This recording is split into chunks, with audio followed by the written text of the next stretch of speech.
também para vocês, tá? A gente vai começar com o IPv6, a gente vai ter palestra sobre NTP, segurança de rede sem fio, depois a gente vai falar de spam e encerrar o dia com uma palestra de honeypots. Então eu acho que está bem interessante. A primeira do dia hoje é de IPv6, tá? Eu acho que é não só inevitável o IPv6, né, que a gente está vendo o IPv6 vindo aí, como acho que tem uma importância muito grande para quem está começando ou se aprofundando em rede hoje. É uma oportunidade assim, muito importante. Hoje, se tem pouca gente que boa de redes, tem menos gente ainda de IPv6. Tá? Então, acho que é uma excelente oportunidade para aprender e se aprofundar nesse protocolo. Hoje, quem vai falar para a gente é o Rodrigo, tá? Ele é dessas pessoas que realmente entendem IPv6. Eu acho que é uma excelente oportunidade para vocês fazerem perguntas para ele também. Tá? Então, eu queria dar as boas-vindas aqui para o Rodrigo e passar logo para a apresentação dele.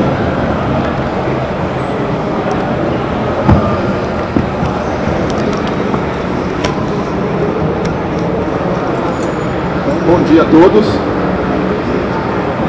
Como o Cláudio apresentou, meu nome é Rodrigo Rez, eu trabalho no NIC-BR. Então, vou falar um pouco para vocês sobre a importância do protocolo IPv6, né, essa mudança que nós vamos passar agora na relação ao protocolo IP que nós utilizamos hoje na internet, né? Faça um pouco de importância, o que vai ter de novidade, né? O que vai mudar, o que não vai. Então dá um pouco dessa visão geral aí para vocês. Então esse aqui é um pouco a agenda dos temas que nós vamos discutir hoje. Então vamos fazer uma apresentação rápida sobre o que é o Comitê Gestor da Internet, o que é o NIC-BR, né? Algumas ações que nós promovemos. Falar o porquê, qual a necessidade da troca do protocolo IP, né? Explicar um pouco aí das características do protocolo IPv6, né? Fazer um resumo aí de como está a implementação, né? Quem já está utilizando, quem não está, como é que está o processo de implantação do IPv6 nas redes. Desmistificar um pouco, né? Tem algumas lendas aí sobre o IPv6, né? Falar um pouco sobre isso também. Falar um pouco aí de alguns pontos importantes que nós temos que observar em relação à implantação do protocolo, né? Não só na rede, mas questão de desenvolvimento de software, aspectos de segurança que nós temos que nos preocupar também. Vou terminar com algumas considerações, alguns pontos que são importantes aí da gente nós discutirmos. Tá? Então, como eu falei, fazer uma rápida apresentação sobre o Comitê Gestor, né? Muita gente já ouviu falar, mas não sabe muito bem quais são as suas atribuições, muita gente nem conhece. Então é importante fazer um pouco dessa introdução rápida aqui, apesar de fugir um pouco do tema central da palestra. Bom, o Comitê Gestor da Internet, né, ele é a principal organização de governança da internet do Brasil. Ele foi criado por uma portaria interministerial em 1995, né, que foi alterada posteriormente por um decreto presidencial. E apesar de ter sido criado pelo governo, não tem nenhuma ligação direta com o governo, nós não somos um órgão público, né? Na verdade, o Comitê Gestor é um conselho que segue o padrão, o formato multi-stakeholder, um formato multissetorial, né? Onde os membros do conselho, né, são formados por pessoas que representam diversos setores da sociedade. Né? Então, você tem representantes do governo, nós temos representantes da sociedade civil, representantes da área acadêmica, e esses membros se reúnem periodicamente para discutir alguns aspectos relacionados ao desenvolvimento da internet brasileira. Né? Só que o Comitê Gestor ele não tem personalidade de representação jurídica. Como eu falei, é simplesmente um conselho lá formado por esses 21 membros que se reúnem para discutir determinados temas. Por isso foi criado em 2005 o NIC-BR, né, que é o Núcleo de Informação e Coordenação do ponto .br, que é o braço executivo do Comitê Gestor. Então, o NIC-BR é uma organização sem fins lucrativos, cuja única fonte de renda são o valor pago anualmente pelos domínios registrados abaixo do ccTLD.br. Né? E é o NIC-BR, então, que toca os projetos aí, elaborados pelo Comitê Gestor. Então, nesse organograma, a gente consegue ter um pouco melhor a ideia de como funciona a estrutura do Comitê Gestor e do NIC. Né? Então, no topo da estrutura, nós temos o Comitê Gestor, com seus 21 membros. Né? Aqui nós temos no estado quem ocupa cada cadeira. Cada setor indica quais são os seus representantes. Então, por exemplo, o governo vai indicar os representantes dos ministérios, das agências que fazem parte do comitê. Né? são os representantes dos provedores, fazem uma eleição para determinar quem vai representá-lo no gestor. Então a escolha de cada ocupante de cada cadeira vai depender aí de cada instituição que está sendo representada. Então abaixo do comitê nós temos o NIC BR, e dentro do NIC BR nós temos alguns departamentos, cada um voltado especificamente para uma área de atribuição do comitê gestor. Então nós temos o registro BR, que é o responsável pela alocação dos domínios abaixo do ponto .br, é também responsável pela atribuição de endereços IPs para as redes brasileiras. O CERT-BR, que é o departamento aí de resposta também aos incidentes de segurança na internet brasileira. O CETIC, que é o departamento responsável por fazer levantamentos estatísticos, para determinar aí como anda o desenvolvimento da internet no Brasil. O CERT-BR, que é o departamento do trabalho, é responsável por pesquisas e novos projetos relacionados à tecnologia da internet. E desde 2008 o NIC-BR também está brigando o escritório brasileiro do W3C. Dentro do CERT-BR nós trabalhamos com alguns projetos. 300 e importantes. Inclusive todos terão palestras aqui na... Cara, tem umas 3 horas quase. O NTP é o projeto responsável por fornecer a obra brasileira na internet. O projeto PTT-BR é um projeto muito importante para a infraestrutura das redes. Pega lá no Twitter, tá lá o meio de das grandes redes se conectarem diretamente, a qualidade da internet, velocidade, esse tipo de coisa. Fechou. O PV6BR, que é quem fomenta a utilização do protocolo PV6 nas redes. O CIMET, que é um projeto de extensão de qualidade da banda larga no Brasil. O ZapsBR, que é um portal de vídeos educativos que nós mantemos. Nós estamos fazendo ultimamente aí um projeto de estudo da web brasileira, onde nós vamos coletar algumas informações dos sites que estão hospedados abaixo do .br. Então essa foi só uma apresentação rápida. Quem quiser mais alguma informação sobre algum desses projetos, como funciona o link, nós estamos com o stand lá na área da feira, só dá uma passada lá e tirar maiores dúvidas, maiores esclarecimentos. Então vamos começar a falar então do assunto da palestra em si, que é a questão aí da troca do protocolo IP. Eu só perguntar, mas por que eu preciso trocar a versão do protocolo IP, né? Se minha internet funciona bem, meu provedor não fala nada sobre isso, não foi falar muito sobre esse assunto. Hoje o nosso tá bom, estamos do lado da caixa. A internet, né, que nós utilizamos hoje, ela não foi projetada para ter a importância, para ter o tamanho que ela tem hoje. Né? Ela começou lá no início da década de 70, finalzinho da década de 70, apenas como uma rede acadêmica. Era uma rede financiada pelo Departamento de Defesa norte-americano que interligava algumas instituições de pesquisa. Cadê sua terra? Em 1981 foi quando o protocolo IPv4, que é a versão que nós utilizamos hoje, passou a ser implementada na ARPANET, era como se chamava na época, ainda não tinha o conceito de internet. Então, desde 1981, o IPv4 é utilizado na internet. E nessa época a internet era uma rede fechada, não era uma rede aberta como ela é hoje. Então apenas instituições credenciadas podiam fazer parte dela. Não tinha toda essa questão, você sabia, todo mundo estava conectado, você tinha poucos nós conectados. Nessa época aí, quando o IPv4 foi implementado, qualquer coisa a gente está gravando. Tinha em torno de 1000 nós apenas conectados na ARPANET. E mesmo sendo uma rede fechada, aí no início da década de 90 já começaram alguns estudos relacionados à falta de endereços IPs para endereçar todas as redes que faziam parte da ARPANET. Isso devido a uma série de resoluções que foram tomadas na época, né? A forma como os endereços foram distribuídos inicialmente, né? Não tinha muito critério, então eles pegavam uma quantidade grande de endereços, aí milhões de endereços, e entregavam para uma empresa, para uma instituição. Você tinha tamanhos fixos de blocos de endereços que eram alocados para cada instituição, e isso acabou prejudicando um pouco essa questão de como os endereços foram distribuídos lá no começo. E já levou, mesmo sendo uma rede fechada, como eu falei, a essa discussão sobre o esgotamento dos endereços IPv4. E a situação piorou em 93, né, foi quando o Departamento de Comércio norte-americano determinou que a internet passaria a ser uma rede aberta. Né? Então, a partir de 93, qualquer empresa, qualquer instituição poderia se conectar à internet, independente da sua finalidade, não só mais instituições acadêmicas que podiam fazer parte dela, mas enfim, qualquer instituição comercial podia explorar a internet. que com isso, obviamente, a questão do esgotamento de endereço passou a ser algo mais crítico. Passou a ser discutido com mais ênfase. Então a gente consegue ver que a internet, desde o seu início, mesmo sendo uma rede, quando era ainda uma rede fechada, né, teve um crescimento assim, realmente exponencial. Uma coisa meio que, digamos, fugiu fora do controle, né, porque na época, quando eles definiram o IPv4, a ideia deles é que a gente criaram o protocolo, falaram que a gente deixa funcionando aqui por 1, 2 anos, né, ver como é que a coisa funciona, depois disso a gente muda, adapta alguma coisa, troca o protocolo. Né. Só que a gente costuma brincar, né, falar que o maior problema do IPv4 é que ele deu certo logo de primeiro.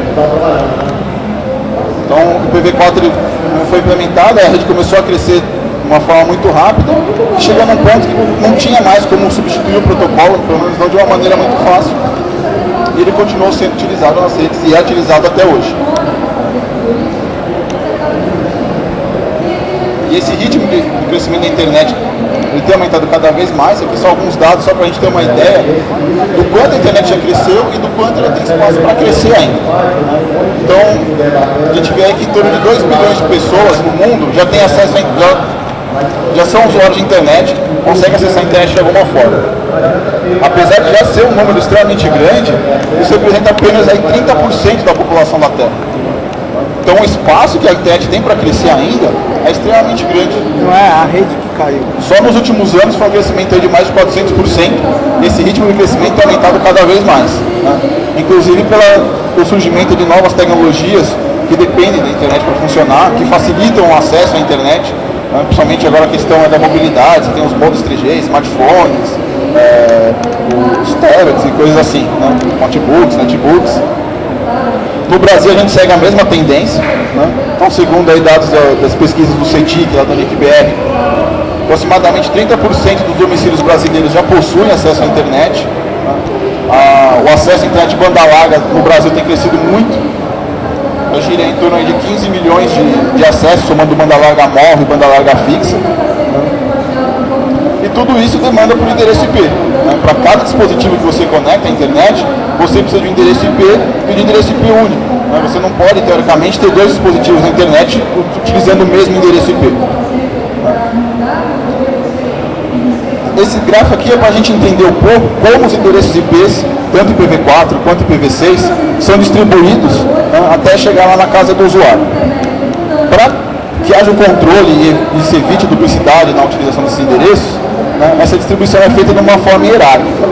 Então nós temos aí no topo da hierarquia uma entidade chamada AICA, né, e dentro da AICA a gente tem uma função dela chamada IANA, que é quem é responsável por distribuir os endereços IPs mundialmente. Então a gente pode dizer que eles são os donos de todos os endereços IPs existentes. E eles pegam pedaços desses endereços IPs, né, blocos desses endereços IPs, e distribuem para as outras entidades chamadas registros regionais de internet, né, RIRs. E esses registros regionais de internet são responsáveis por distribuir os endereços IPs em determinadas regiões. Então nós temos o ARIN, que distribui os IPs na América do Norte, o RIPE, que distribui IPs na Europa e na Rússia. Na América Latina nós temos o LACNIC. Em alguns países do mundo existem entidades chamadas registros nacionais de internet, né, que distribuem os endereços IPs especificamente naquele país. Né. No caso do Brasil, o Registro Nacional de Internet é o NICBR. Então como funciona? Então imagina, eu abrir uma empresa, abrir um provedor, uma empresa com uma grande rede e preciso de endereço IPs para endereçar minha rede. Eu vou lá no NICBR e peço um range de endereços IPs para fazer estruturar minha rede, eu distribuir para os meus clientes, se eu for um provedor. Quando o estoque do NICBR está próximo do fim, ele solicita o LACNIC, e o LACNIC pega um pedaço dos IPs que é de responsabilidade dele, fornece para o NICBR e o NICBR distribui no Brasil. E a mesma coisa com o LACNIC, quando o estoque de endereços IPs dele estiver próximo do fim, ele pede para a IANA, mais uma quantidade X de IPs, para ele continuar distribuindo na América Latina. De todo o estoque da IANA, que é o estoque central lá, dentro de todos os IPs alocáveis no mundo, né, o estoque deles hoje tem apenas 2%, um pouco mais de 2% disponível para alocação. Então a previsão é que já no mês de janeiro, a IANA, né, o órgão central, não tenha mais IPs para distribuir para os registros regionais. provavelmente até o final dessa semana, na semana que vem, a ANA não vai ter mais IP para distribuir para esses registros. O estoque desses registros regionais deve acabar aí, deve durar mais 1 ano, 2 anos, dependendo do ritmo de crescimento de cada região. Né? Por exemplo, o APNIC, que é da Ásia, que tem um crescimento muito grande de utilização da internet, o estoque de endereço IPv4 deles deve esgotar aí até o final desse ano. Então eles não vão ter mais endereço IPv4 para distribuir para o usuário final. Né? Que é uma coisa bem preocupante. Na região da América Latina do Brasil, isso deve dar mais 1 ano, 2 anos, aproximadamente. Então, isso aqui é para a gente ter uma ideia de que essa situação, essa mudança do IPv6, além de ser importante para a estrutura da internet, é uma coisa extremamente urgente. Né? O problema realmente já está, né, a água já está batendo no pescoço. Então a gente tem, principalmente as operadoras, as grandes operadoras, os provedores têm que se mexer aí para fazer essa implantação do IPv6 aí o mais rápido antes que a gente bata de frente com o problema da falta de endereço IPv4 disponíveis. Esse gráfico aqui é apenas para ilustrar o ritmo de alocação dos endereços IPv4. Né? Então esses números representam o estoque final da IANA no final de cada ano. Né? Então, eles tinham, né, inicialmente 256 blocos para distribuir. Né? Em 2009, desses 256 blocos que são utilizados para ser distribuídos para os RITs, o estoque deles estava em apenas 26, ano passado acabou com 7 blocos, né? Que foram alocados a 19 blocos. Então, como eu falei, provavelmente até o final desse mês o estoque da IANA chega aí a 0. Então, desde quando começou a ser discutida essa questão do esgotamento do endereço IPv4, lá no início da década de 90, né, o IETF, que é um órgão responsável por determinar os protocolos e padrões utilizados na internet, passou a estudar soluções, né, que resolvessem, ou pelo menos aí solucionassem de forma temporária essa questão da falta de endereços IPs. Então foi quando foi definido aí o NAT, o protocolo de HCP, né, que foram criados para dar uma sobrevida para o IPv4. O problema é que essas soluções, né, elas não resolveram completamente essa questão. Na verdade, foram soluções paliativas que deram um tempo aí a mais para que uma solução definitiva realmente fosse criada, fosse trabalhada. E essa solução definitiva, o que foi? A criação de uma nova versão de protocolo IP. Essa discussão começou também lá por volta de 1992, 1993. E em 98 foi definida então a RFC, que tem todas as especificações do funcionamento do protocolo IPv6. Então muita gente fala, então a nova versão do protocolo IP, IPv6 é a nova versão do protocolo. Ele não é tão novo assim. Então a gente vê aí que ele tem mais de 10 anos. Durante esses 10 anos ele foi... Durante esses 10 anos ele foi trabalhado, né? Os principais fabricantes de equipamentos de rede, de sistemas operacionais, de software de rede, já trabalham em IPv6 desde essa época, então já tem muita coisa com suporte IPv6 no mercado. Isso é uma coisa importante da gente discutir, até porque a gente, durante esse período, muitos problemas foram, né, que surgiram com o IPv6 foram resolvidos, foram trabalhados. Então o protocolo não é tão novo assim quanto a gente fala. Em relação às mudanças na estrutura do protocolo, apesar do IPv6 ter sido desenvolvido em cima do IPv4, algumas mudanças eles viram que foram necessárias, né, para suprimir algumas falhas do IPv4.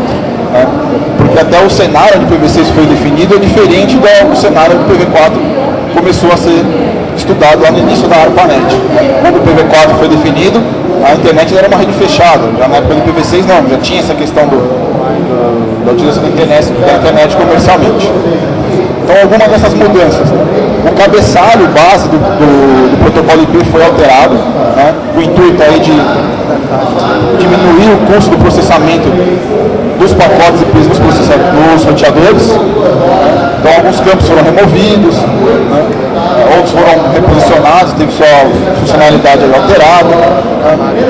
Tudo isso para que mesmo com o aumento do espaço de endereçamento no cabeçalho, o aumento todo do cabeçalho não fosse tão grande e não fosse um custo a mais no processamento dos pacotes dos roteadores. O endereçamento, né, que foi aí o principal motivador para a criação do novo protocolo IP, né, é onde existem as principais mudanças. Então no IPv4 nós temos um endereço de 32 bits, que dá um pouco mais de 4 bilhões de endereços possíveis. O IPv6 tem um espaço de endereçamento de 128 bits, né, que dá essa pequena quantidade de IPs aqui possíveis. Um número praticamente impronunciável, né? São 341 decilhões de endereços, que dá aproximadamente aí 79 octilhões de endereços de vezes a quantidade de endereços existentes no IPv4. O formato do endereço muda só um pouco. A gente está acostumado com o endereço IPv4, lá, aqueles 4 campos com dígitos decimais, né? 192, 168, 10, 1, 200, 10, 7156. Né? No IPv6 nós temos agora 8 campos, que a gente utiliza agora dígitos hexadecimais, né? Então números de 0 a 9 e letras aí de A até F. E apesar de ter essa cara aí um pouco monstruosa, existem algumas técnicas para você abreviar e encurtar um pouco esse endereço, né? Como você suprimir zeros que se repetem, suprimir zeros à esquerda e coisas assim. Tá? E outra diferença é que, em vez de a gente utilizar ponto para separar cada um dos campos, agora nós utilizamos 2 pontos. Outras funcionalidades que surgiram, que foram criadas em cima do IPv6 também. O IPv6 ele possui um protocolo, né, de descoberta de vizinhança, né, o Neighbor Discovery, que facilita e automatiza uma série de questões na hora de você configurar uma rede. Né? Então você tem em cima desse protocolo mecanismos que descobrem automaticamente outros nós da sua rede, outros roteadores. A resolução do endereço MAC, né, do MAC address, agora não é mais feita em cima de endereço de broadcast do protocolo ARP. Né? Esses dois quesitos não existem mais no IPv6. É tudo feito em cima de mensagem CMP, endereços multicast. Existe um mecanismo de autoconfiguração de endereços no IPv6 também, que de alguma forma substitui o protocolo DHCP. Né? Facilita, a gente vai ver que facilita na configuração de redes aí em alguns outros aspectos. Né? Fragmentação dos pacotes também é alterada, né? Porque o IPv6 foi pensado, né, para voltar aí para a estrutura original da internet, que era você ter uma internet fim a fim, com inteligência apenas nas pontas, né? O que não ocorre no IPv4. Hoje no IPv4, quando você manda um pacote da rede de origem até um determinado destino, né, se for necessário fragmentar esse pacote aí no meio do caminho, né, de acordo aí com a banda de cada rede, os roteadores do IPv4 têm a capacidade de fragmentar esses pacotes, coisa que não ocorre mais com o IPv6. O pacote é só fragmentado na origem, né, e segue com o mesmo tamanho até o seu destino, né, o que também acaba diminuindo aí o custo do processamento dos roteadores. Então tem questões agora que facilitam a mobilidade de rede, IPv6, relacionadas à segurança. O protocolo IPsec é nativo no IPv6, né? A sua implementação é obrigatória, apesar da sua utilização não ser obrigatória. Quem vai determinar se o IPsec vai ser utilizado ou não é a aplicação, né? Mas todo nó com suporte IPv6 tem suporte obrigatório ao IPsec e a sua utilização é muito mais simples do que no IPv4. Existe um protocolo para o SEND, que é um protocolo de segurança para essa descoberta de vizinhança, além da questão do protocolo SMP do multicast ser muito mais importante, ser fundamental para o funcionamento do IPv6. Se não rolar esse tempinho, eu vou pedir para você trocar o CD. E o IPv6 ele vai quebrar algumas paradigmas, algumas coisas que nós estamos acostumados quando a gente configura uma rede IPv4, quando a gente trabalha com IPv4. Eu acho que é GeForce. Uma delas é que não existe mais NAT com IPv6. Tem muito administrador de rede que não sabe montar uma rede se não tiver NAT funcionando. Ele não consegue visualizar uma rede se não tiver NAT. Tem um que tem uns desenhos. Muita gente acha que o NAT é uma ferramenta de segurança que protege a rede de alguma forma, o que não é verdade. Não são 100% verdade. O NAT ele só foi criado para resolver a questão do esgotamento do endereço IPv4, mais nada. E como que o IPv6, a questão do endereçamento, não é mais um problema, que tem abundância de endereços, o NAT é desnecessário. Então não existe NAT definido para IPv6. Como eu falei, então isso vai permitir que a gente volte à ideia, a arquitetura original da internet, que é você ter uma internet fim a fim, onde todo mundo enxerga todo mundo aí sem ninguém aí no meio do caminho para atrapalhar. O CD é esse mesmo. Outra coisa, outra ideia que muda é que agora todo usuário final, né, usuário doméstico, independente do tamanho, seja uma residência, numa pequena empresa, numa grande empresa, todo mundo vai ter endereço IP válido e fixo. Não faz mais sentido as operadoras entregarem IPs dinâmicos para o usuário final. E muito provavelmente os provedores também não vão entregar apenas um único IP para o cliente. Provavelmente vai ser entregue no mínimo uma rede /64 para cada cliente, para cada usuário, que permite que cada usuário tenha na sua residência no mínimo 18 quintilhões de endereços IPs. A gente vai entender o porquê desse desperdício aí um pouco mais para frente, tá? Esse desperdício entre aspas. Mudanças relacionadas à infraestrutura das redes. Bom, o IPv4 e o IPv6 eles são incompatíveis. Então uma rede que só fala IPv4, um dispositivo que só fala IPv4, não consegue se comunicar com um dispositivo que só fala IPv6. Então, consequentemente, uma série de mudanças vão ser necessárias aí. Né? Uma série de questões vão ter que ser reestruturadas aí quando a gente fala de rede. Então, provavelmente, equipamentos de rede mais antigos terão que ser trocados, ou seus softwares, seus firmwares atualizados. Alguns programas terão que ser reescritos, alguns softwares terão que ser reescritos para poder entender o novo formato de endereço. Alguns programas legados, coisas muito antigas que você não tem mais como mexer, né, a gente vai ter que trabalhar em algumas ferramentas de tunelamento ou de tradução que permitam que eles não fiquem isolados da rede IPv6. Né. Sistemas operacionais da mesma forma, né, apesar de sistemas operacionais mais novos, né, o Linux desde 1998 já vem com o IPv6 compilado no kernel, o Windows desde o XP já tem suporte IPv6, né? Inclusive o Windows Vista, o Windows 7 já vem com XP habilitado por padrão, Mac da mesma forma.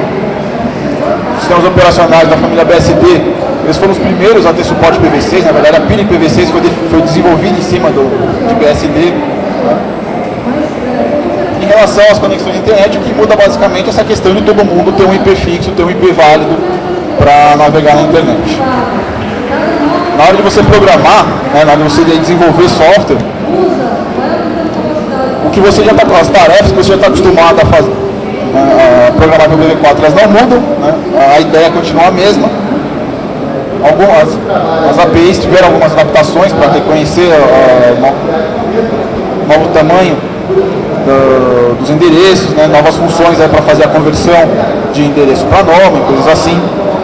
Mas o que a gente vai ter que se preocupar mais, né, principalmente a questão aí das variáveis que vão armazenar endereços, né, questão de logs, que vão ter que também estar preparados aí para armazenar esse endereço no formato, né, banco de dados da mesma forma, você vai ter que ter um campo maior para armazenar o endereço IP, né, interface, né.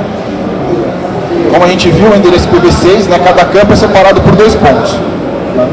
Normalmente, quando a gente vai no browser, lá digita o endereço IP de um determinado site que a gente quer utilizar, para que a gente utiliza 2 pontos, para a gente estar utilizando IPv4?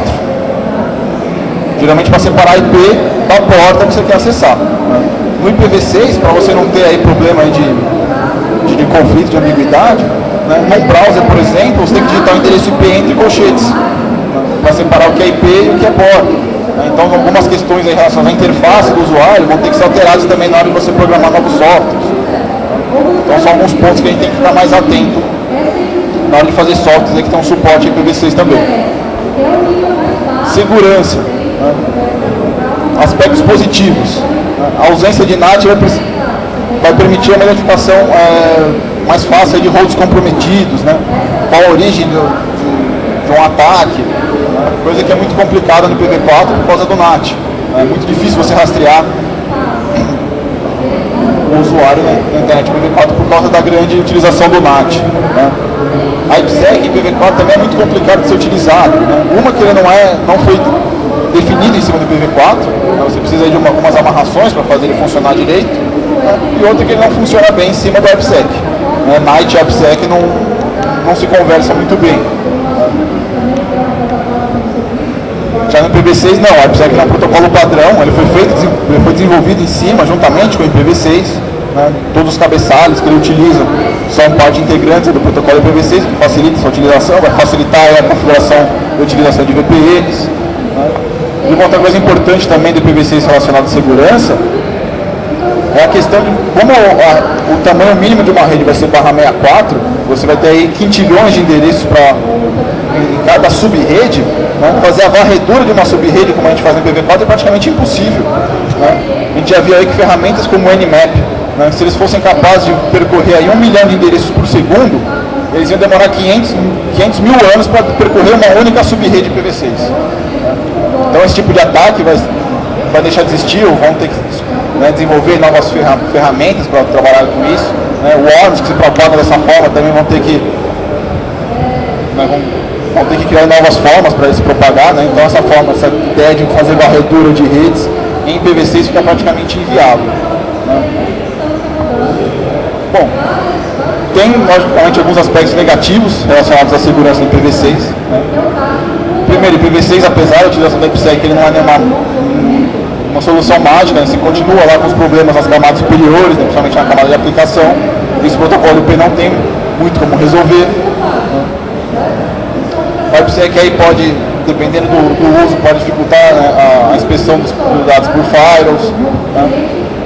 O fato de nós termos IPv4 e IPv6 rodando paralelamente na rede, né, significa que nós vamos ter duas redes distintas para nos preocuparmos. Então, em muitos casos vão ser regras de firewalls diferentes. Né? Então, eu tenho que configurar meu firewall para proteger minha rede IPv4, eu vou ter que configurar meu firewall, um outro firewall para proteger minha rede IPv6. Né? Então, você tem duas redes para você se preocupar, além da questão de técnicas de tunnelamento, né, que permite a comunicação de V4 para V6, que apresenta algumas brechas de segurança, que nós temos que tomar um pouco de cuidado também. Né? Então, são pontos aí relacionados à segurança que a gente vai ter que tomar um cuidado um pouco maior. Mas o IPv6 principalmente, né, ele vai trazer vai permitir que a internet entre numa nova era. Na verdade é uma era que nós já estamos vivendo, né? A gente pode dividir a internet em 3 grandes fases. Né? A primeira era a fase que a internet interligava apenas computadores. Né? Lá no início, na época da ARPANET, você tinha os computadores comunicando através da internet. Uma segunda fase foi a era que a internet passou a interligar pessoas. Né? As pessoas passaram a se comunicar através da internet. Né? Redes sociais, MSN, VoIP. E nós estamos vivendo uma nova era da internet agora, que é a era da internet das coisas. Né? Onde você tem N dispositivos capazes de se conectar à internet, dispositivos não só computadores, né? Utilizando a internet para se comunicar. Celulares, eletrodomésticos, carros. Na última CES que teve agora no começo de janeiro, foi apresentada uma infinidade de equipamentos, né, que não são originalmente equipamentos de rede, que utilizam a internet para funcionar. Né? A própria questão aí de casas de residências inteligentes, né, onde você tem aí eletrodomésticos se comunicando. Né? Se não me engano, foi a Hyundai apresentou um carro que era ficava conectado à internet 100%, então se o carro sofria um acidente, automaticamente isso era informado via internet, né, para centrais aí de polícia, bombeiros, enfim. Falhas mecânicas da mesma forma, a seguradora automaticamente, assim que o carro apresenta algum problema de segurança, automaticamente via internet acionado lá a seguradora. E tudo isso, obviamente, vai demandar para o endereço IP. O IPv4 não tem endereço IP suficiente para isso. Então o IPv6 vai ser fundamental para que esse tipo de solução realmente seja utilizada aí em grande escala. Né? Essa própria questão da autoconfiguração de endereços que o IPv6 tem, né, vai facilitar muito a utilização desse tipo de solução. Né? Porque ninguém vai chegar com o teclado, espetar lá na sua geladeira e configurar IP, configurar gateway, configurar DNS, seja lá o que for. Né? Então o IPv6 ele foi pensado para ser utilizado nesse tipo de rede, né? Essas chamadas das redes ubíquas, né? Ou invasivas, que são redes aí que se autoconfiguram sem a necessidade de uma intervenção humana lá mais direta. Então, o IPv6, além da quantidade de endereços absurdamente grande, vai permitir endereçar todo esse tipo de equipamento.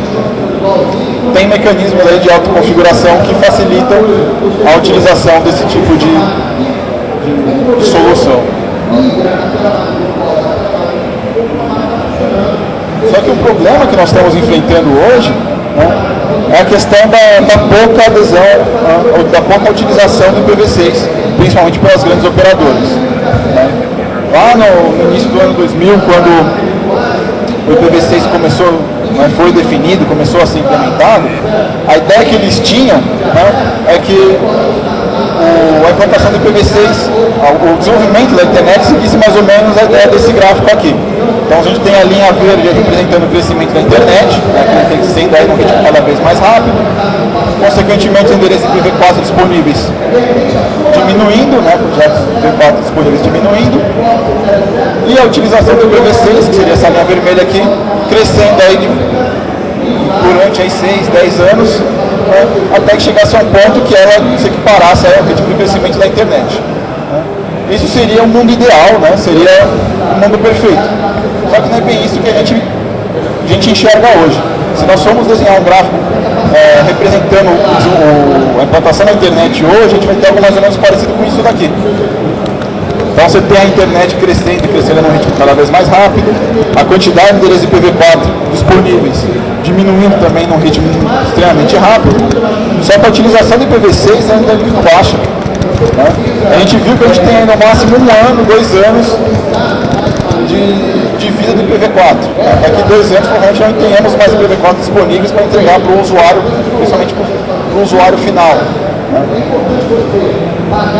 Então o que deve acontecer é que nos próximos anos, nos próximos meses, né, a curva de crescimento do IPv6, né, tem aí um crescimento muito grande, né, o que acaba sendo até prejudicial, porque você vai ter aí implementações do IPv6 feitas sem muito planejamento, feita em cima da hora, né, o que aumenta muito a chance de que a coisa seja implementada aí com erro. Né.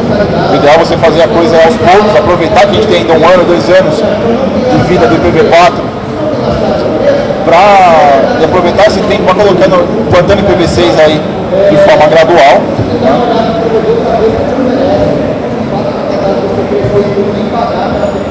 O Google, ele analisa, né, fez uma pesquisa analisando todo o tráfego com destino aos seus serviços, né, e ele verificou lá que de todo mundo que acessa o Google, apenas algo em torno de 0,5% consegue chegar no Google via IPv6, seja via IPv6 nativo ou utilizando alguma técnica de tunelamento, né, que realmente é muito pouco se a gente comparar aí o volume de dados trafegados no Google.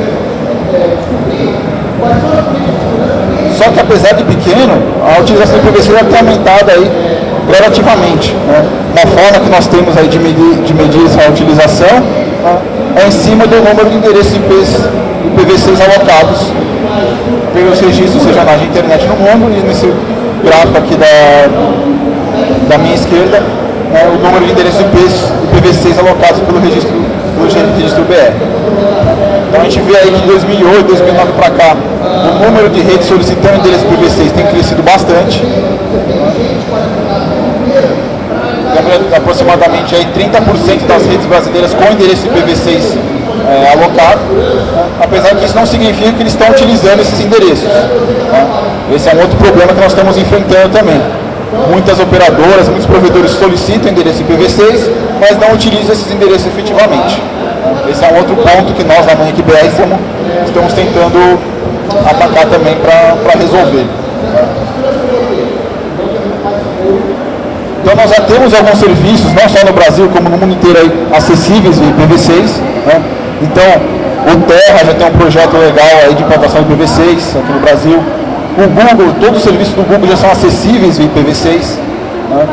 Apesar de que para acessar o serviço do Google via IPv6, você tem que se cadastrar e eles têm que adicionar o seu endereço IP numa whitelist. Né? Então, o acesso ao Google via IPv6 é um pouco restrito. Né? Mas toda a estrutura do Google já é acessível via IPv6. Né? Facebook já tem IPv6, o site da CNN Internacional, Yahoo já tem um projeto legal de IPv6. Ontem, o repositório brasileiro do SourceForge migrou para o IPv6, né, que fica lá na Universidade Federal do Paraná. Então eles já me fizeram a migração deles para IPv6. Então todo mundo que for baixar alguma coisa do SourceForge, né, utilizando o repositório brasileiro, já consegue fazer o download via IPv6. Isso aí acabou de sair do forno, como eu falei, eles fizeram essa migração ontem. Então foi mais um serviço legal aí que a gente já tem acessível via IPv6. Como eu falei, apesar de ser pequeno, a gente já tem alguma coisa que é acessível, que já tem vida IPv6 aí na internet. E a coisa está crescendo aí com um ritmo cada vez maior. A Campus Party está oferecendo IPv6 nativo para todos os campuseiros. Então aqui na área dos campuseiros já tem IPv6 nativo, né? Inclusive, se vocês acessarem o www.campusparty.com.br, a página é acessível via IPv6. É outra ação bastante legal relacionada à utilização do IPv6.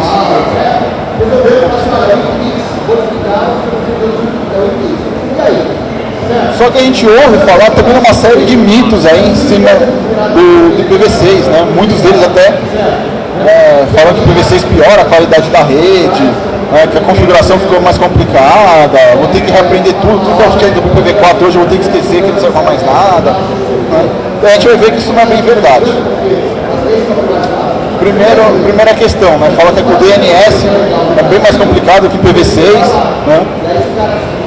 Vai ser bem mais difícil fazer a configuração do DNS na minha rede quando eu tiver IPv6 funcionando. Galera, isso não é verdade. Na verdade, o DNS vai ser extremamente importante para a implantação do IPv6, né? Porque vai ser o DNS o responsável aí, na maioria dos casos, para fazer a amarração entre a rede V4 e a rede V6. Um site que tenha V4 e V6 configurado, para você acessar ele independente do protocolo, a maneira mais fácil de você configurar é via DNS. Você simplesmente põe um registro a mais para apontar para o endereço IPv6. Você vai ter um registro apontando o nome para o endereço IPv4 e um outro registro apontando o mesmo nome para o endereço IPv6. Você digita o nome daquele site, por exemplo, ipv6.br. Seu browser vai fazer resolver o DNS. Se tiver resposta V6, ele vai via V6. Se tiver resposta apenas V4, ele vai via V4. Então a configuração é simples, não tem nada de diferente em relação ao IPv4, só o tamanho do endereço que muda, e ele vai facilitar muito aí a questão do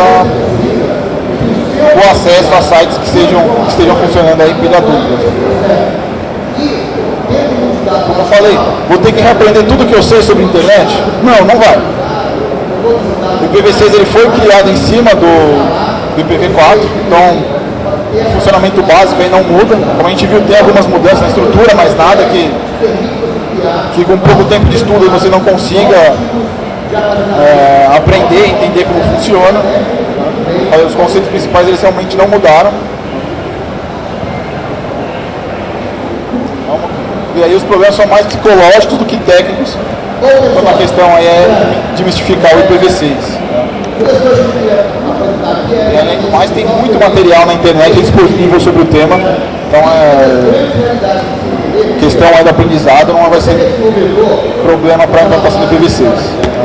Muita gente fala, o IPv6 deixa a internet mais lenta, porque todo mundo utiliza túnel, né? A estrutura da internet do IPv6 ainda não está funcionando legal. Bom, aqui a gente vai falar que isso é uma meia verdade. Ainda existe muita gente utilizando o túnel, porque não são todas as grandes operadoras, grandes provedores que têm IPv6, né? Só que esse cenário tem melhorado bastante. A gente pode verificar isso através de links de sites que mostram aí as rotas IPv6. A gente vai ver que já tem muita rede funcionando com IPv6 nativo, o que melhora muito a qualidade da navegação via IPv6. A gente viu que a gente tem visto aí é que paulatinamente o serviço IPv6 tem sido ofertado por provedores aí no mundo inteiro. No Brasil a coisa está engatinhando um pouco nesse cenário, nesse sentido, mas a gente está vendo que tem algumas operadoras já se mexendo em relação a isso.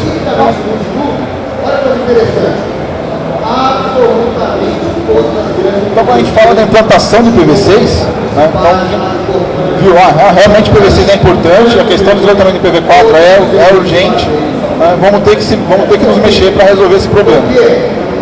Então a gente pode dizer que nós temos três cenários aí na hora que a gente pensa realmente em colocar IPv6 nas redes. Bom, o primeiro cenário é não fazer nada. tenho mais aí 1 ano, 2 anos de IPv4 funcionando. Né? Muito provedor falar que tem IPv4 sobrando na rede dele. Ele acha que não vai ter problema com relação a isso. Então ele fala, então eu não vou fazer nada, eu vou deixar o barco rolar, né? Porque eu não quero dor de cabeça para mim. Qual que é o problema desse cenário? Daqui a algum tempo, os novos usuários de internet não vão ter mais IPv4, vão ser usuários de IPv6 on. Se o seu serviço for acessível apenas via IPv4, esses novos usuários não vão mais conseguir te enxergar. Já é um primeiro problema.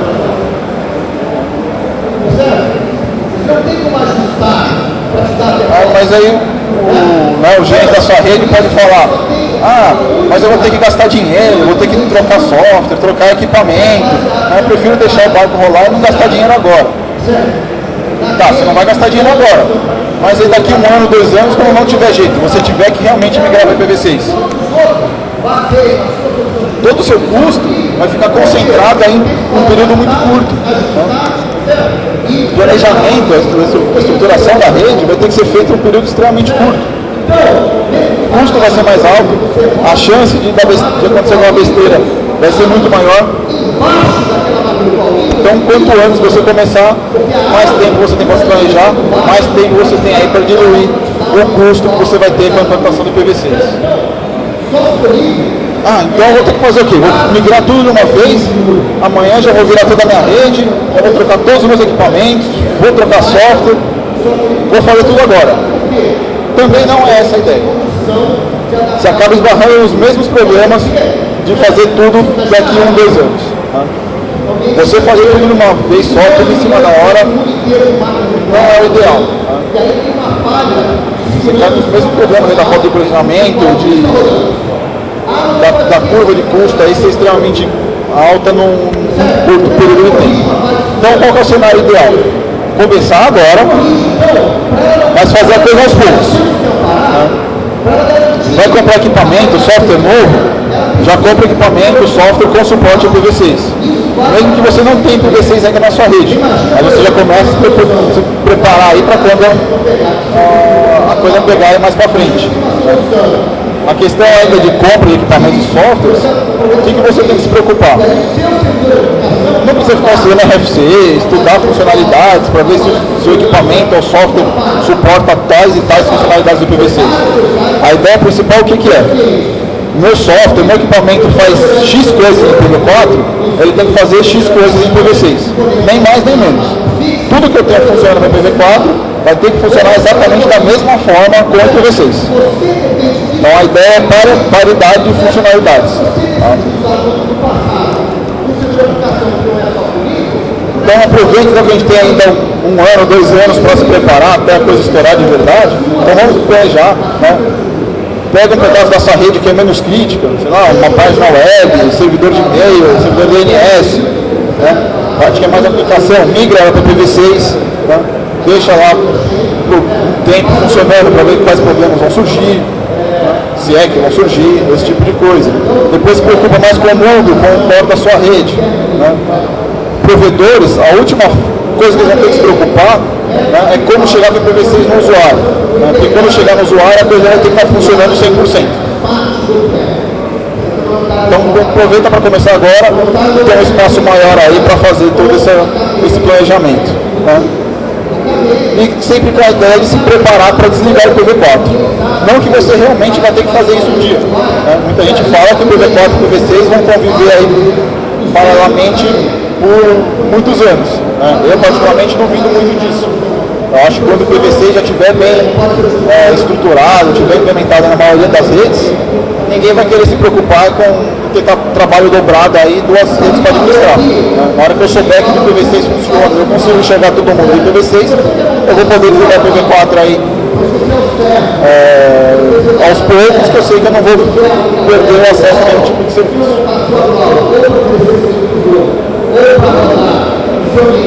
Então, como eu falei, não pense em separar funcionalidades de IPv4 e IPv6. Tudo que funciona em IPv4 vai ter que funcionar em IPv6 da mesma forma. Não adianta, eu vou criar um serviço novo que só vai ser acessível em IPv6. Besteira. Quem utiliza só IPv4 hoje não vai poder acessar esse novo serviço. tudo que você planejar, planeja em empilhador. V4 e PV6 funcionando paralelamente. Né? Como eu falei, não fazer tudo de uma vez, seja tudo de uma vez agora ou tudo de uma vez daqui a 1, 2 anos. Aproveite o tempo que nós temos aí para fazer a coisa planejada, fazer a coisa de forma gradual. Não pensem também em contratar um especialista, um guru em PV6 para configurar a sua rede. Até porque ninguém tem um especialista em PV4. Né? O ideal é o quê? Todo mundo que sabe PV4 vai ter que saber PV6 da mesma forma. Não tem muito como fugir disso. Provedores não podem imaginar o PV6 como um produto. Né? Tem muita gente que fala, não, eu vou fornecer um IP único PV6 para o meu cliente, se ele quiser uma /64 ou alguma coisa maior, vai ter que pagar mais. Não é essa a ideia. Né? O produto é a conectividade, é o conteúdo que o provedor fornece. O IP é só a forma como é um meio aí como o provedor tem para fornecer o acesso ou o conteúdo. E IPv6 a gente não tem mais problema de escassez de endereço que IPv6. Então a gente tem que se preocupar com isso também, até para cobrar, para quem não trabalha em provedor, para quem é usuário, cobrar isso das operadoras, dos provedores. Tá? Para evitar que esse tipo de prática seja utilizada pelos provedores aí, quando o IPv6 começar a ser realmente implementado e utilizado. E para a gente encerrar algumas considerações finais, né? Então o IPv4 não é mais sinônimo de internet. Nós temos um outro protocolo IP rodando na internet, né, que é o IPv6. Hoje são ilhas isoladas, mas a tendência é que esse cenário vá virando. Né? Então se hoje nós temos aí ilhas IPv6 cercadas por um mar IPv4, daqui a alguns anos a coisa vai virar. Nós vamos ter ilhas isoladas IPv4 que vai precisar se comunicar com o resto do mundo IPv6. Evitar o problema não vai fazer ele desaparecer, a não ser que você pare de trabalhar com redes, vai vender cachorro quente, aí talvez você não tenha que se preocupar com isso. Né? Mas se não tem outro jeito. Né? E a ideia é quanto você está disposto a gastar agora, né, para economizar dinheiro no futuro. Então, é o que eu falei para vocês e vou repetir. A ideal é você aproveitar para diluir o custo, se planejar para fazer a migração do IPv6, enquanto a gente tem aí mais 1 ou 2 anos de vida para o IPv4. Né? E somente o IPv6 vai permitir aí o crescimento da internet. Né? Quando o IPv4 acabar, a internet vai parar de funcionar? Não, não vai.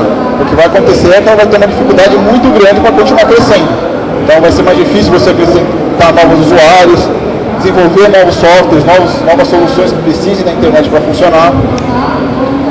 Muitos provedores, inclusive no Brasil, o que eles têm pensado aí como solução para o esgotamento do IPv4 é criar um NAT no nível do provedor. Então o usuário residencial, além de hoje já recebe um IP público só e dinâmico, né, o que eles estão pensando em fazer é dar IP privado para cada usuário.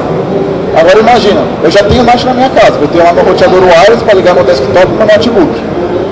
A operadora me fornece o endereço nateado. Como é que meu VoIP vai funcionar atrás disso? Como é que meu peer-to-peer vai funcionar atrás disso? Se esse tipo de solução realmente for implementada, né, NAT aí, o que eles chamam de Carrier Grade NAT ou Large Scale NAT, for implementada, a qualidade da internet vai piorar e vai piorar muito. A dificuldade que nós vamos ter aí para utilizar uma série de serviços que nós estamos acostumados a utilizar hoje vai ficar bem mais complicado. Então, como eu falei, o IPv6 ele é a única solução que nós temos para permitir aí o crescimento contínuo da internet. E é isso. E a ideia principal é começar agora, antes que a gente bata no muro. O NIC-BR, né, ele, como forma aí do projeto IPv6, uma forma de disseminar conteúdo, né, nós temos algumas fontes de informação disponíveis na internet. Então a gente tem o site IPv6BR, que é uma série de artigos, tutoriais de configuração aí de firewall, DNS, sistemas operacionais e outras coisas assim. Alguns cases também estão lá. O site IPv6BR é um site colaborativo, então quem tiver um artigo sobre IPv6, algum caso um estudo de caso, manda pra gente que a gente publica no site. Nós criamos também um curso e-learning sobre IPv6, então tem aí um curso de aproximadamente 4 horas, 3 a 4 horas, mas você não precisa fazer tudo de uma vez, tá? Não se preocupe. Você consegue fazer e depois voltar aí do ponto que você parou. Tá? que tem aí toda uma explicação bem simples do funcionamento básico do IPv6. O NIC-BR também está promovendo um curso presencial sobre o IPv6, mas é um curso gratuito, mas por enquanto ele é exclusivo para funcionários de operadoras e provedores de internet. Então a nossa ideia é preparar a equipe técnica dos provedores e operadoras para que eles tenham aí condições de adaptar as redes deles, estruturadas para IPv6 e fornecer um serviço de qualidade para o usuário final utilizando a IPv6. Bom, antes de abrir aí o espaço para perguntas e comentários, eu queria dar 2 recados rápidos para vocês. O primeiro, é que acho que todo mundo, pelo menos todo mundo que recebeu o kit da Campus Party, a mochila da Campus Party, recebeu dentro um voucher do registro BR. Com esse voucher aqui, cada campuseiro tem direito a registrar um domínio, abaixo do .br grátis por 1 ano. Tá? Esse voucher aqui promocional ele vale até o final aqui da Campus Party. Então tem um código que vocês vão acessar o site, registrar esse código e vão ter direito aí ao registro de domínio grátis por 1 ano. Tá? Quem não recebeu esse voucher no material, a gente está distribuindo isso também lá no stand do NIC-BR. Tá? Só passar lá e pegar pra gente. E no stand também, todos os dias nós temos mini palestras que começam aí por volta das 4h30 da tarde, sobre os principais projetos que nós tocamos lá no NIC-BR. Então as palestras são lá no stand, então vai ter palestra sobre o IPv6, sobre o NTP, vai ter palestra sobre o pessoal da área de segurança, o pessoal do CETIC. Vale a pena lá dar uma olhada. São palestras curtas de 20 minutos, meia hora. No começo eu distribuí aí os horários, a grade de horários das palestras lá do stand.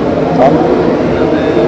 E é isso, então, se alguém quiser fazer alguma pergunta, tiver algum comentário.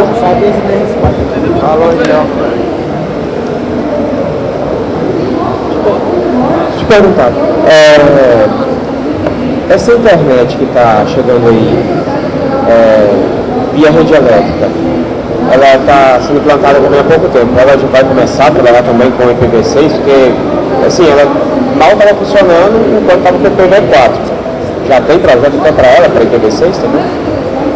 Assim, os projetos que eu já vi sobre PLC, né, que é a internet sobre rede elétrica, a Copel no Paraná, a Eletropaulo, que são, pelo menos no Brasil, sempre tem mais preocupados com o estudo disso, eles já têm suporte ao IPv6. Eu não sei se eles estão implementando isso no projeto deles, essa informação eu não tenho. Mas que eles têm condições de fazer isso eu sei que eles têm. Então, provavelmente, se isso estourar algum dia, com certeza ela vai vir com IPv6 nativo, a tecnologia já tem suporte a isso, até porque são camadas distintas. Né? O meio físico por onde a internet chega é independente do protocolo IP que está sendo utilizado. Então, condições para que isso seja entregue com IPv6, isso existe. Rodrigo, eu só queria fazer uma conta que não fez muito sentido para mim ainda. No IPv4 tem mais de 4 bilhões de possibilidades de endereço IP. E você previu naquelas estatísticas que em 2014, se não me engano, ia ter mais de 2 bilhões de dispositivos conectados à internet. Não ficou muito claro para mim ainda por que o esgotamento do IPv4 é tão rápido. Então. É que assim, bom, a gente tem uma série de endereços que são reservados para funcionalidades específicas. Por exemplo, você tem um range de endereços inteiros reservado só para localhost, né, que fala de 127.0.0.0. Só você já perdeu milhões de endereços. Você tem endereços reservados para multicast, você tem a faixa de endereços privados que são reservados também. Você tem uma série de endereços que são utilizados apenas em equipamentos de rede ou serviços que não são públicos na internet. Então você tem uma série de recursos que precisam de endereço IP que consomem uma boa quantidade daqueles 4 bilhões e o que sobra para a gente distribuir para os usuários mesmo é uma quantidade bem menor do que aquilo.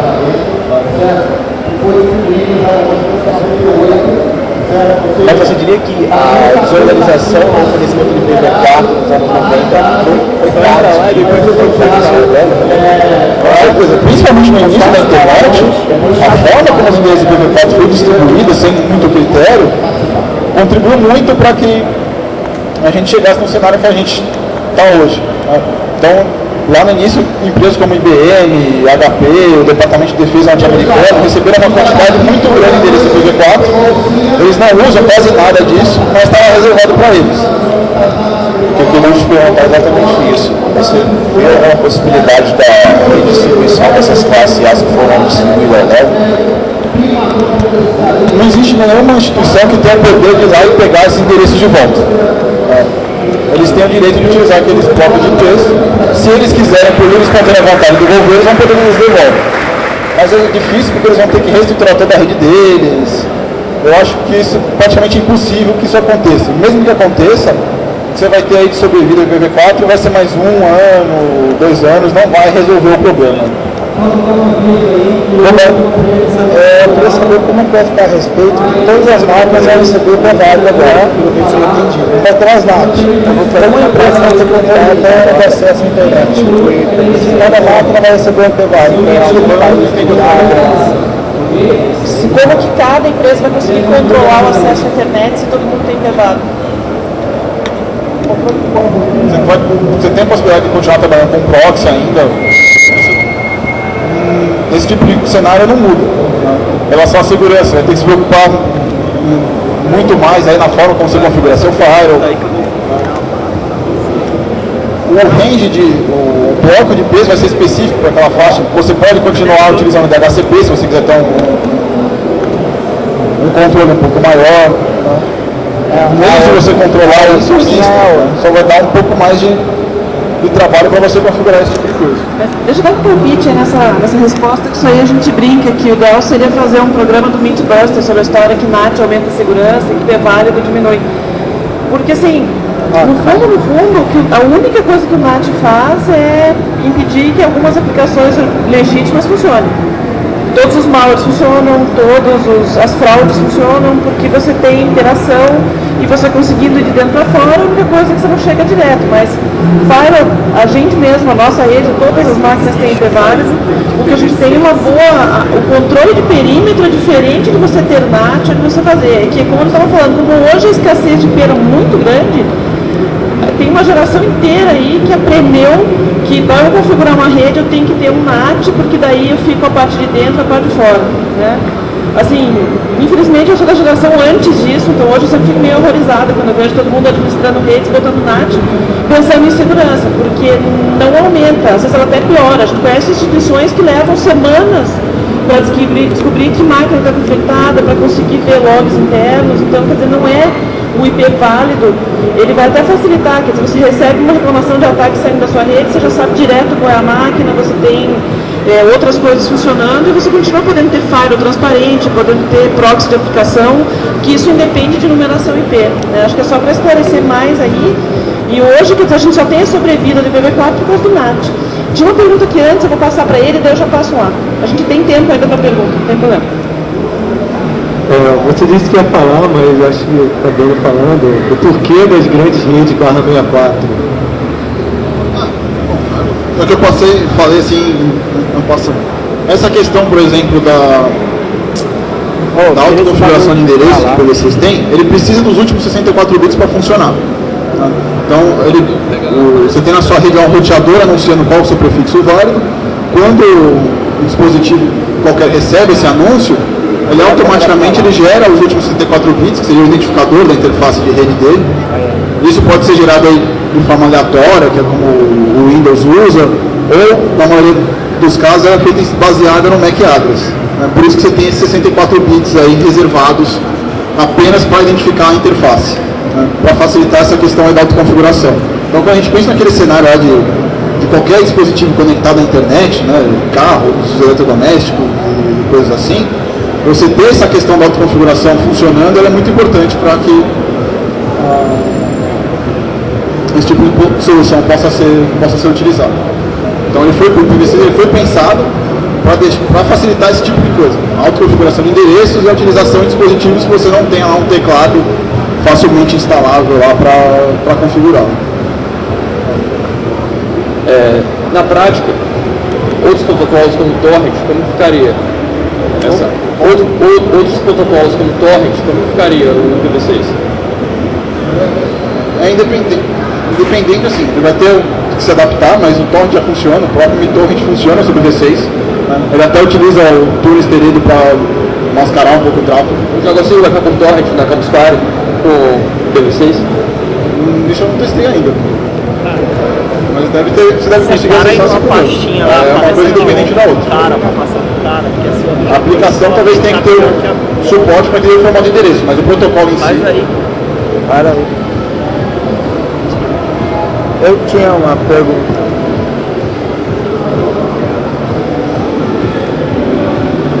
Meu nome é Paulo.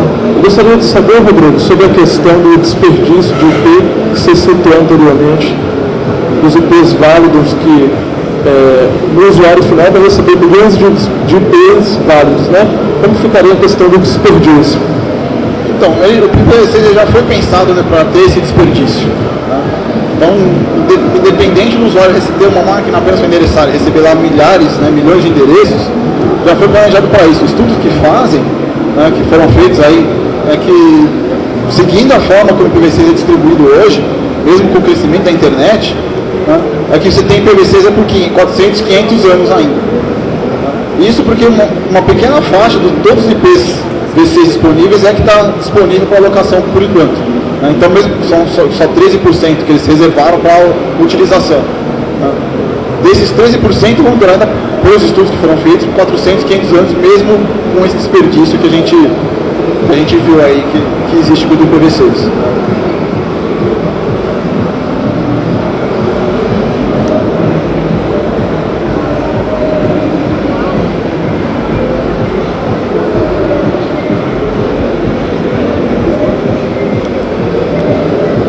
Sobre a questão dos critérios que você tinha falado que não teve muito na era do IPv4, a IANA e esses órgãos já tem alguma regra ou que controla melhor esse lance da distribuição de IPs por pessoa?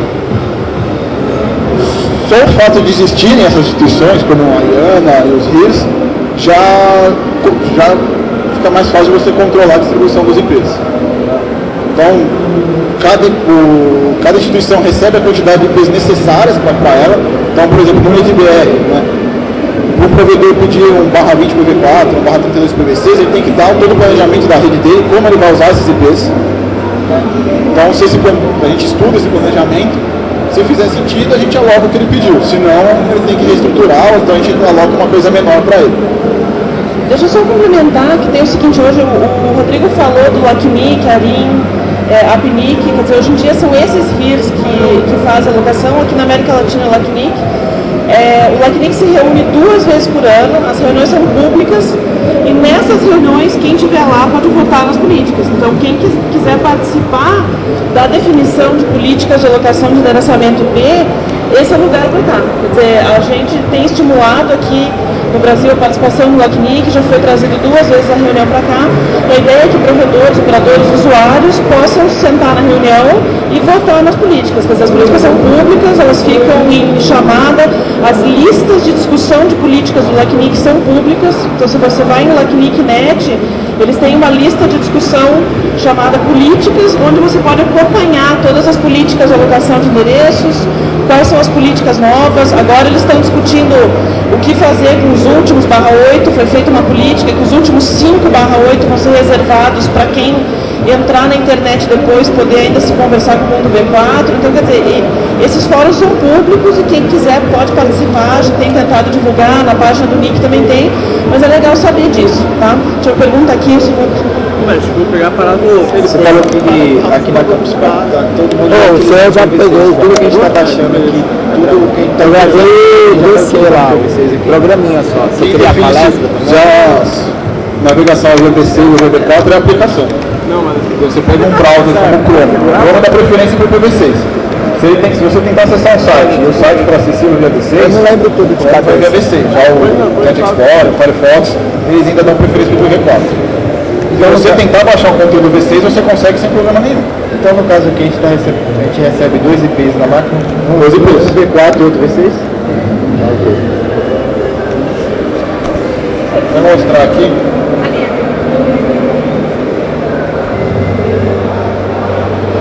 Pô, tem uma parada que eu não entendi. Baixa a parada pro cara. Vai acabar Eu tenho meu endereço IPv4, 779.220.213, e eu tenho meu endereço IPv6, 2001, Ele só 12, 0, blá blá blá. Tem uma série de sites que eu abri aqui, aqueles que eu mostrei naquela lista no slide, não sei se dá para enxergar. Aqui no canto da tela eu tenho lá o meu show IP instalado no Firefox, todos estão acessando via V6. Não sei se dá para enxergar aqui. É um projeto aqui, o site FreeBSD, o Fedora. Tem mirrors do Wikileaks acessível via V6. Algumas páginas do Yahoo são acessíveis via V6. CNN, Facebook, Google, estou indo via V6, cadê mais?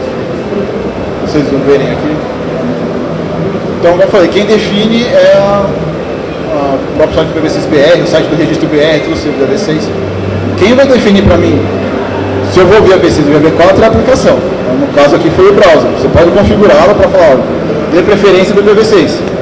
Foi o caso aqui. Então, qualquer coisa que eu tentar acessar que tiver via V6, minha aplicação vai dar preferência para isso. Se não, ele vai via V4 normal, o usuário vai ser transparente.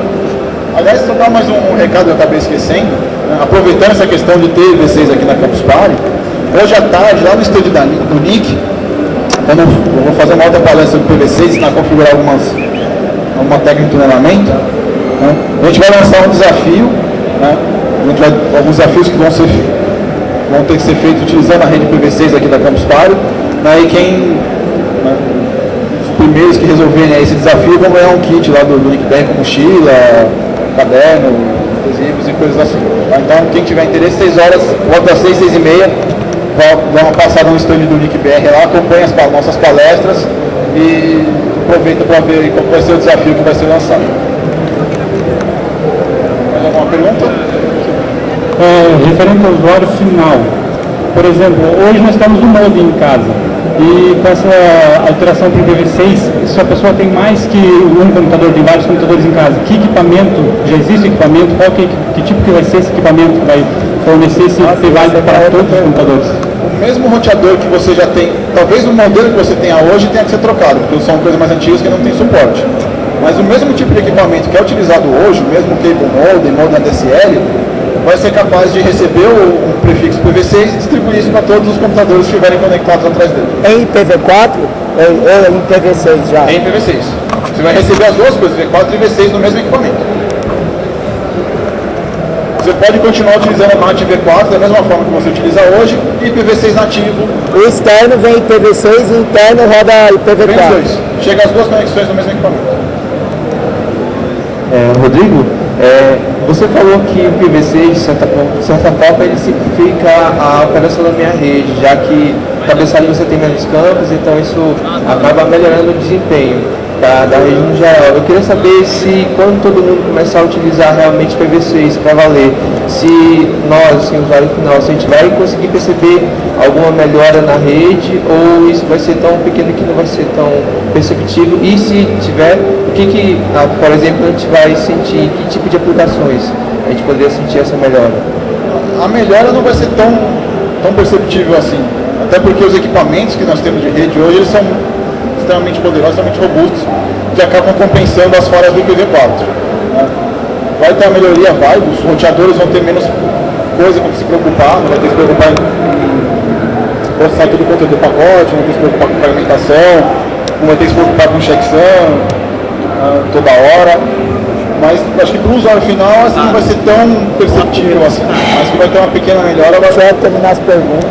Você vai pular mais certeza. A palestra de ontem foi do quê? Que é das duas, né? Oi, Rodrigo, beleza? Eu queria saber a questão de equipamentos padrão WiMAX. Como é que está a questão da migração para o IPv6? Questão de equipamento eu não sei te responder, mas funcionamento, como são protocolos de camadas distintas, eu não teria problema. Agora, a questão de equipamento, suporte novo do equipamento em si, eu não...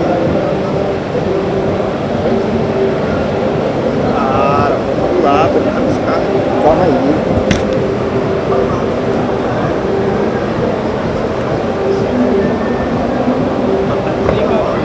fato da máquina não ter, né, não ser uma tecnologia que pegou aí, que foi disseminada com tanta facilidade, se o empecilho, eu acredito que não.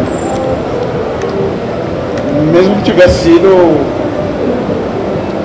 ter suporte, esse tipo de coisa, não é nada complicado de você fazer. Então é isso. Queria agradecer a todos. Muito obrigado.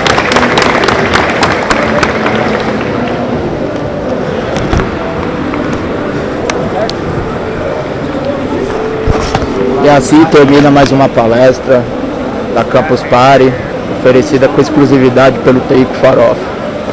É isso aí, pessoal.